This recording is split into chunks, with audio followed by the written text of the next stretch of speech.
کیسا آدمی ہے، اس لیے ضرور یہ پیش کیا جاتا تھا کہ اس کا مذہب کیا ہے، عامہ میں سے ہے، فتحی ہے، واقفی ہے۔ اسی طرح علماء رجالیین کی سیرت یہ تھی کہ وہ پیش کیا کرتے کہ اس نے ضعفاء سے روایت کی ہے یا نہیں کی ہے۔ تو ضعفاء سے روایت کو متعرض نہ ہونا یا مذہب غیر سے متعرض نہ ہونا، یہ حال راوی کے بارے میں فائدہ دیتا تھا کہ یہ آدمی اس طعنوں سے بے نیاز ہے، طعنوں سے بری ہے، نہ ضعفاء سے روایت ہوئی ہے نہ غیر مذہب کا ہے۔ ورنہ علماء رجالیین کی عادت تھی کہ ضعفاء کو بھی نقل کرتے تھے کہ یہ ضعفاء سے روایت کرنے والا ہے، اور اس کو بھی نقل کرتے کہ یہ غیر مذہب سے تعلق رکھنے والا ہے، تاکہ راوی کی حالت کو دیکھ کر روایت کی حیثیت کو دیکھا جائے۔ پھر اس بات پر شاہد جو ہم نے ذکر کیا کہ ضعفاء سے نقل کرنا اعظم مطاعن میں سے تھا، شہید نے بھی ذکر کیا کتاب ذکرہ میں کہ خبر کی تصحیح کے بیان میں کہ حاکم ابن مسکین اس کے بارے میں کہا کہ یہ حاکم جس کو آکشی نے ذکر کیا اور اس کو جو ہے اس کے بارے میں کوئی مذمت نہیں کی کشی نے، تو اس کا ظاہر یہ ہے کہ علماء رجالیین کی بنا یہ ہے کہ وہ طعنے کو ذکر کیا کرتے ہیں اگر اس میں کوئی طعنے والی بات ہے، بس اگر ذکر نہیں کیا گیا علماء رجالیین نے، اس کا مطلب وہ دلالت کرتا ہے کہ اس کے اندر کوئی طعنہ موجود نہیں تھا۔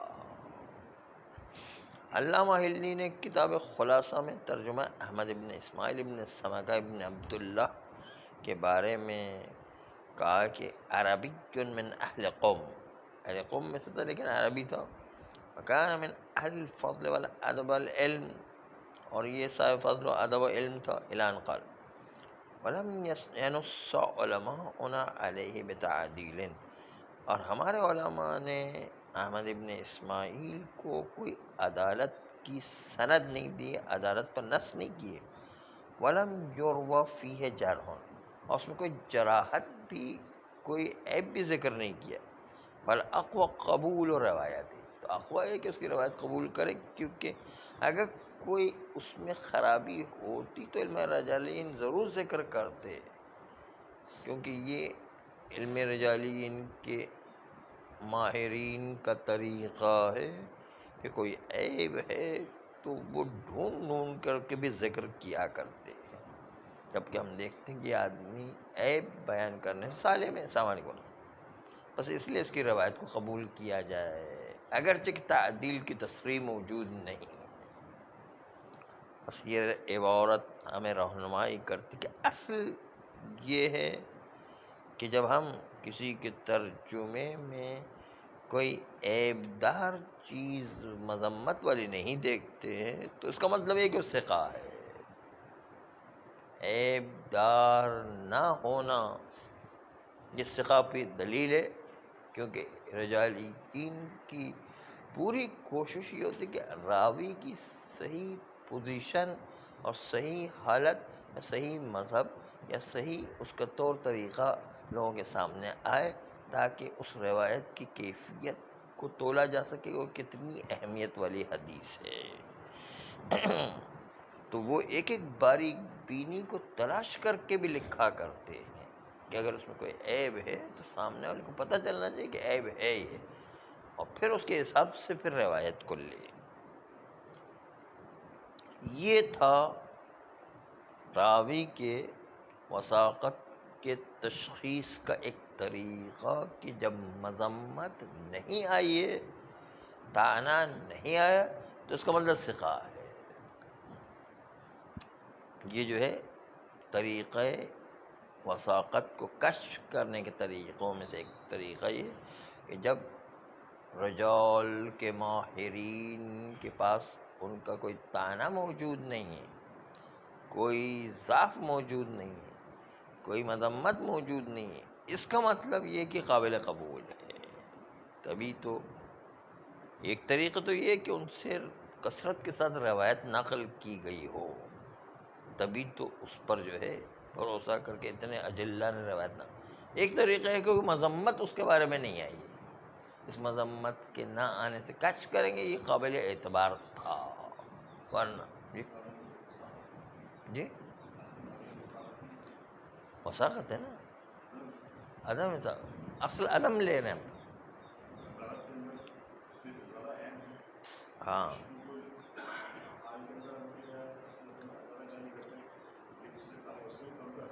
صحیح ہے، عام حالات میں آپ بالکل صحیح کہہ رہے ہیں، لیکن جہاں پر رجالین کی پوری کوشش یہ رہی ہوتی کہ راوی کے جو بھی عیب ذکر کیے جائیں تاکہ راوی کے اس عیب کی روشنی میں روایت کو دیکھا جائے کہ کتنی محترم ہے، اور کسی راوی نے کسی بھی رجالین نے عیب ذکر نہیں کیا تو اب اصل الٹی بن گئی ہے۔ رجالین کی مہارت کے باوجود کہ ان کی عادت یہ ہے کہ وہ عیب کو ذکر کرتے ہیں، مجھے حال نہیں ہوگا۔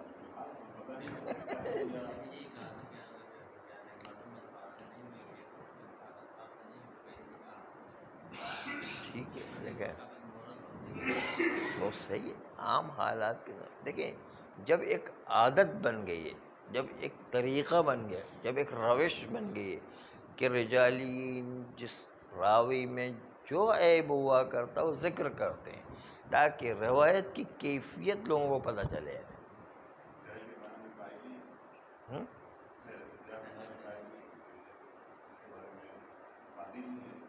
اس کی مذمت آئی ہے، کچھ آئی ہے، تھوڑی سی مذمت ہے یعنی کچھ جگہ پر۔ ہاں ہاں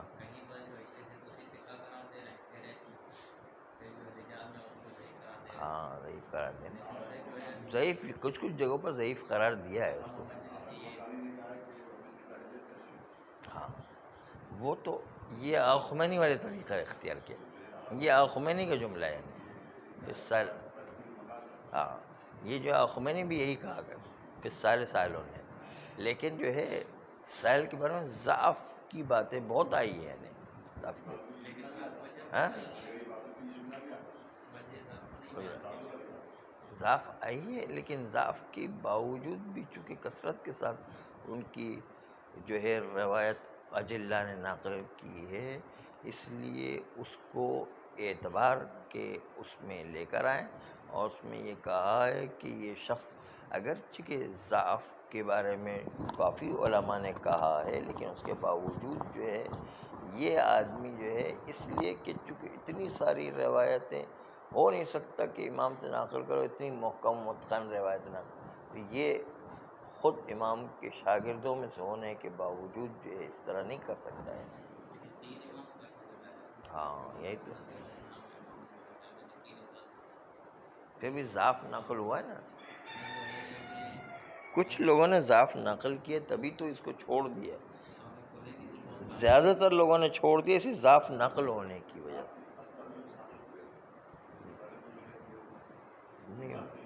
نہیں وہ علم رجال میں گزر چکا کہ ضعف کچھ لوگوں نے نقل کیا ہے، اس میں علم رجال میں گزر چکا ہے، اس کے بعد سہیل ابن زیاد کی بحث ہوئی تھی کہ یہ ضعف نقل کیا گیا ہے، نہیں اجلہ نے بھی نقل کیا، اسی لیے تو بعض لوگ اس کو ثقہ مانتے ہیں۔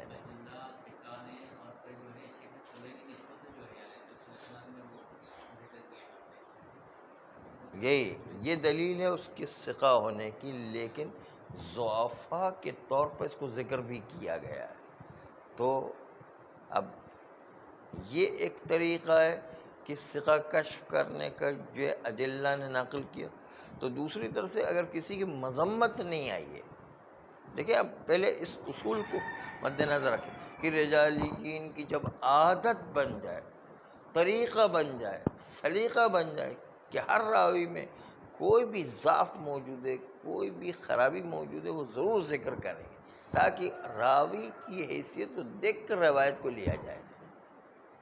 تو اب کسی کی کہیں مذمت نہیں ہے، کسی نے بھی مذمت نہیں کی، تو اس کا مطلب یہ آدمی صحیح تھا، تبھی تو مذمت نہیں ہے، ورنہ تو مذمت کرتے ہیں۔ یہ خود الٹی روش ہو گئے، عادت چونکہ بن چکی ہے کہ کوئی بھی راوی اس میں خرابی ہے تو اس وقت اس کو ضرور ذکر کیا جائے۔ کس کے بارے میں؟ نہ، اچھائی ہوتی تو اچھائی کو بیان کرنے کی ضرورت نہیں، وہ اصل یہ ہے کہ اچھائی ہے،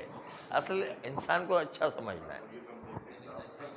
نہیں، وہ نہیں، وہ مقصود نہیں ہے، مقصود راوی کے اندر جو امام سے روایت کر رہے ہیں اس کے اندر اصل یہ ہے کہ اسی لیے کہتے ہیں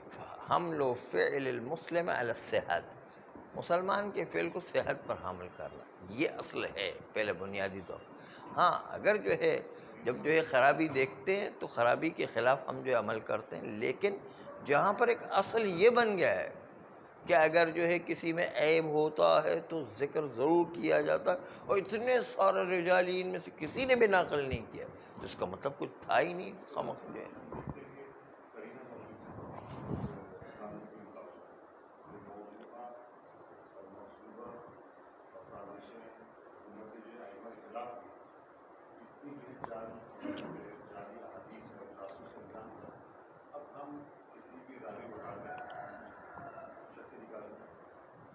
صحیح بات۔ ہاں لیکن یہ اصول جب بن گیا ہے نا، ان ساری چیزوں کے باوجود جب اصول یہ بن گیا ہے کہ رجالیین جو ہے کسی بھی راوی میں خرابی ہوتی ہے تو ضرور ذکر کیا کرتے ہیں، بلکہ ڈھونڈ ڈھونڈ کے ذکر کیا کرتے ہیں، بلکہ اس کے طے میں ہوتے ہیں کہ کسی بھی طرح راوی میں کوئی خرابی نکلے تو ذکر کریں، یعنی اس کی جستجو میں ہوتے ہیں، تاکہ جس کی اس روایت کی کیفیت کو پتہ کر سکے کہ اس کو قبول کیا یا نہیں۔ تو ایسے میں سارے رجالین خاموش رہے نہیں، یہ کیسی بات ہے، یہ بہت ناممکن جیسا ہے۔ نہیں، اچھی چیز تو ہے، اچھی چیز آئی ہے، فقیہ ہے، عالم ہے، راوی ہے، یہ سب۔ ہاں یہ آیا ہے، بہت سی جگہوں پر آیا ہے۔ ہاں نہیں آیا تو پھر بھی جو ہے وہ اس کی جو خوبی ہے اس کو ذکر نہیں کیا، تو اس کا مطلب اس کی طرف، اس خوبی کی طرف دنبال میں نہیں ہے، اصل عیب نکالنے کے دنبال میں ہے کہ عیب ہے تو ذکر کیا جائے۔ یہ ایک بہت نفسیاتی بات ہے کہ راوی میں روایت کو اعتبار کرنے کے لیے اس کے عیب کو دیکھا جائے، باقی خوبیوں کو نہیں دیکھا جاتا، اس کے عیب کو دیکھا جائے کہ کیا عیب ہے، تاکہ اس کی روایت کو تولا جا سکے کہ کس اعتبار سے اس روایت کی حیثیت ہے۔ اس لیے جب دنبال میں ایک چیز کی سند پر ایک چیز کے پیچھے پڑے، طریقہ اور روش اس طرح ہے، تو پھر جو اس کا مطلب کوئی عیب پھر بھی رجالین کو نہیں نظر آئے، اس کا مطلب وہ قابل قبول ہے۔ آپ عام معاشرے میں بھی جا کر کے دیکھیں تو اس میں جو ہے جب ہم دیکھتے ہیں کہ یہ آدمی جو ہے بالفرض جو ہے وہ کہتا ہے کہ میں فلاں کام کرتا ہوں اور میری جو ہے یہ نوکری ہے، میں جو ہے فلاں جگہ پر جو ہے جایا کرتا ہوں، میں فلاں نوکری کیا کرتا ہوں، میں فلاں کام تو عام طور پہ قبول کر لیا جاتا ہے، کیونکہ روش اس طریقے سے کہ جو ہے وہ ٹھیک ہے۔ اس میں جہاں پر جستجو کی ضرورت ہوتی ہے، جس فیلڈ میں جستجو اسی پر ہے، ساری کوشش رجالین کی ہے کہ راوی میں کوئی عیب ہو تو بیان کرے، اس کے باوجود نہیں ملا، تو اس کا مطلب یہ کہ قابل قبول آدمی ہے۔ اس روش کو آپ دیکھیے نا،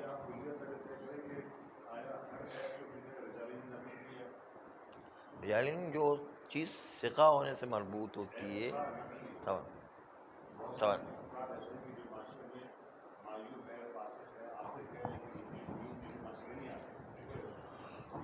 تو پھر اس کی روایت بھی قابل قبول نہیں ہوگی۔ ہاں اگر فاسق ہوگا اور راوی ہوگا تو ضرور رجالین نقل کریں۔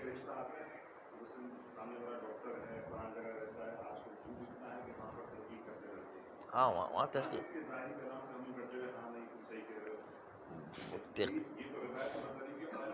صحیح ٹھیک ہے، لیکن وہ الگ مسئلہ ہے کہ جس میں جو ہے تحقیق کرنا چاہیے، تحقیق کرنے کا مورد ہے، لیکن جب ہمیں ایک روش پتہ چل گئی اور اصل یہ ہے کہ تحقیق کرتے ہیں اور انتہائی تحقیق کرتے ہیں کہ عیب کسی کا کوئی مل جائے تاکہ وہ روایت میں جو ہے دخیل ہے یا نہیں، وہ اس کی وجہ سے تحقیق کرتے، تو پھر جو ہے روش پتہ چل جانے کی وجہ سے اب وہ راوی اس میں کوئی عیب پھر بھی تمام رجالین کو نہیں ملا ہے، کسی نے نقل نہیں کیا، تو اس کا مطلب یہ ہے کہ وہ قابل قبول ہے نہیں۔ اس بات پر غور کریں، نہیں یہ بات نہیں نہیں، یہ اس مورد میں نہیں ہے، وہ اس مورد میں نہیں ہے،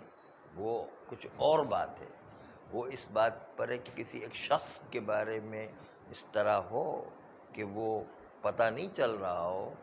اور اس وقت جو ہے اس کے پر ضعفاء نے جو ہے کچھ رجالین نے اس کو ضعیف بھی قرار دیا، اور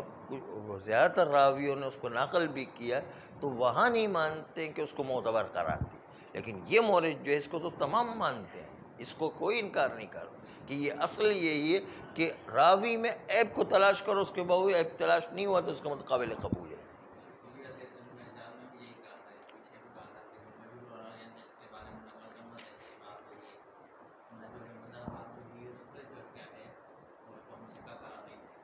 وہ صحیح ہے، لیکن جب جو ہے مدح اور ثقہ دونوں طریقے سے وارد نہیں ہوئے، صحیح ہے۔ نہیں، وہ راوی جو اتنی کثرت کے ساتھ روایت نقل بھی کر رہا ہو اور اس کے بعد وہ ایسا ہو کہ بالکل مجہول الحال ہو، تب کی بات ہے، یہ بالکل مجہول الحال نہیں ہے، اتنی کثرت کے ساتھ روایت آئی ہیں، وہ آپ جو بتا رہے ہیں وہ بالکل مجہول الحال جیسی حالت ہے اس کی، تو پھر اس کے بعد لیکن یہ جو شخص اتنا مشہور ہے، اتنی روایت نقل کر رہا ہے، لیکن اس کے باوجود خالی اس کی جو ہے مذمت نہیں آئی ہے، سمجھ لے کہ اس کا مطلب یہ قابل قبول ہے۔ ہاں یہی تو اس قرینے کے ساتھ ہی تو بول رہے ہیں کہ بجلی کے بارے میں یہی تو کہا، یہ عبارت یہ پر دیکھے تھے کہ بجلی کے بارے میں یہی ہے کہ ترجمہ رجال میں کہ مذمت نہیں آئی ہے، تو اس کا مطلب یہ ہے کہ ثقہ موجود ہے، اور یہ راوی کے ثقہ ہونے کی تشخیص کرنے کی ایک علامت ہے کہ کثرت کے ساتھ روایت آئی ہے اور رجالین نے اس پر بہت بحث کی، اس کے باوجود اس کی مذمت نہیں آئی ہے، اس کا مطلب یہ کہ وہ صحیح ہے یا نہیں، اس کا مطلب یہ کہ اصول جو یاد رکھنا کہ کثرت کے ساتھ روایت کرنا، ایک مشہور آدمی ہے اس کے باوجود رجالی نے کوئی خرابی نقل نہیں کیے، تو اس کا مطلب یہ کہ ثقہ ہونا چاہیے، ہاں کوئی تانا نہیں ہے اس کے اوپر۔ صلی اللہ علیہ وآلہ